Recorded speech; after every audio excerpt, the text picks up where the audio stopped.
Good morning. It is Tuesday, February the 24th, at just a little bit before 10 o'clock. Tonight is the State of the Union address when the usurper again will inevitably perform in a manner that is comparable to that of a 5-year-old. That's what we can expect.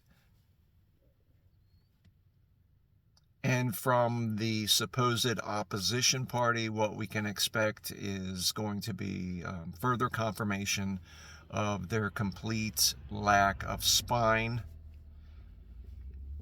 further confirmation of their complete lack of understanding as to where we actually are as a nation, and to the fact that the people are sick and tired of it, and they really, really, really, really are not going to forget come the primaries, come the general election, about who did or did not stand up for the people, who did or did not stand up for democracy when it is being clearly attacked and undermined. Again, though this is sad, it has a bright side because, again, all the illusions have been removed. We have operated in this nation with the idea that there is an opposition party when, in fact, there is not. Both the parties have been so long corrupted, and the media sphere of this nation has been so long corrupted that in actuality, sadly, both political parties are to be thrown out as far as I'm concerned. Now, in previous videos, I've stated that what we're experiencing is the collapse of our constitutional system because of the weaknesses that were in that original Constitution. So again, this is just another sign of the fact that we do need a new Constitution. George Washington himself stated that he felt that the creation of parties at the outset of this nation's history would be detrimental to the nation, and it's clearly played out that way. Partisanship has become more important than what's really right for the people and the nation. And for anyone to be putting that forward right now, I'm speaking to Hakeem Jeffries and Chuck Schumer, they need to be roundly informed, roundly shouted out and informed that we're not having it. That we're not just going to challenge every dirty Republican, we are going to challenge every Democrat as well.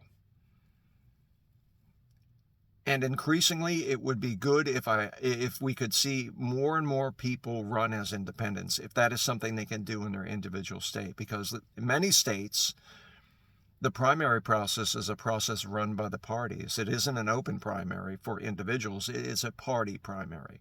And that blocks people from getting traction in the primary to go forward to the general. And that's the way the system is designed by the political parties, which I've always felt is unconstitutional. But since the Constitution's such a big pile of crap, whatever, right? We need to see more people run as individuals. We need to de-emphasize the political parties and fight against their power. We need to call them out. So tonight is a State of the Union address here in this nation that is now basically post-constitutional. And the State of the Union is disorderly at best, seriously chaotic, verging on falling apart at worst. So whatever is said by the Orange Palpatine and whatever is said by the complicit Democratic so-called leadership is really irrelevant, because what's being said by the American people is what matters. And increasingly what's being said by the people is that we do not want this, we will not have it, and we're working to remove these people from power and reestablish the voice of the people as being the guide of this nation.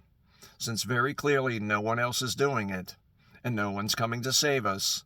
So tonight at the State of the Union, shake your head if you have to, be angry if you have to, but accept that this is just a slight diversion in this path.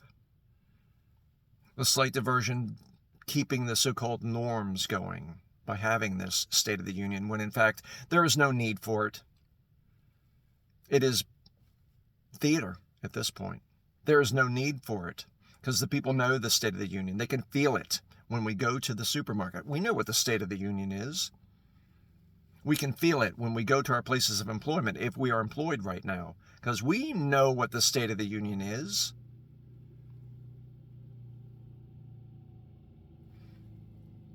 How we come through this, how we retake the power of the people back to ourselves, is still yet to be seen.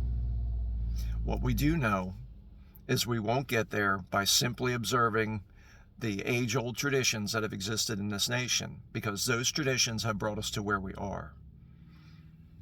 If the Democrats as a party have any chance of continuing to exist, then they should have boycotted in its entirety the so-called State of the Union and given their own State of the Union with honesty. Not just reporting on what the State of the Union is, but also offering their clear, detailed plan for how we can improve it. Because you can be sure whatever comes out of the mouth of the orange turd tonight is not for the most of us. It is for the people that own. It is for people that control. And it is for the people that want to completely destroy democracy and freedom in this country. That's what it is. It is theater. That's all it is. So as we go through this day and wait to see how gravely disappointed we will be tonight and how grotesque it will be again to have this creature on a platform above the so-called leaders of this nation ranting, spewing vitriol, lies, and not truly representing the vast majority of this people who are good. We have to be calm. Because I said this is theater, this is meant to divert people's attention. This is meant to take away from the news cycle for a very short moment the truth that this entire regime is corrupt, the truth that our entire economic, political, social, and religious system in this nation and in a lot of ways throughout the world is absolutely corrupt, and that the people in that room and the man up on that podium are the leaders of that corrupt system. So the State of the Union is that we are under ruled by corrupt individuals, corrupt, criminal, barbaric, grotesque individuals.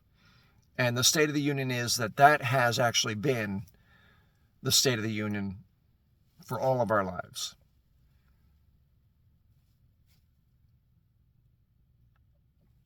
And that's hard to take, but we will. And we will use that energy, that disgust, that anger to go forward and continue to build our communities, continue to reach out to each other, and continue to encourage people to go forth and represent the people's voice in the coming primaries and the general election. We don't get out of this quickly. We won't get out of it perhaps for several other State of the Union addresses. But the fact of the matter is, this is where we are. And though it is difficult and horrible to bear, we know to get to a better state, all of us need to take the energy of what is happening right now and turn it to good. The State of the Union for us is recognition of where we are as being unfavorable and clearly bad, yet optimistic because we are awakened. And our numbers are growing. And their numbers are dwindling. The State of the Union is shaky. The state of a resolve for the pursuit of a more perfect union is growing. And when we come through this, it will be a wind that people around the world and people in this own nation will not believe, because we are not simply going to wallow in misery. We will dedicate our energy to the pursuit of creating that more perfect union, so that at some point in the future, we can again then have a president that can say without dishonesty, the State of the Union is strong. Go carefully, friends.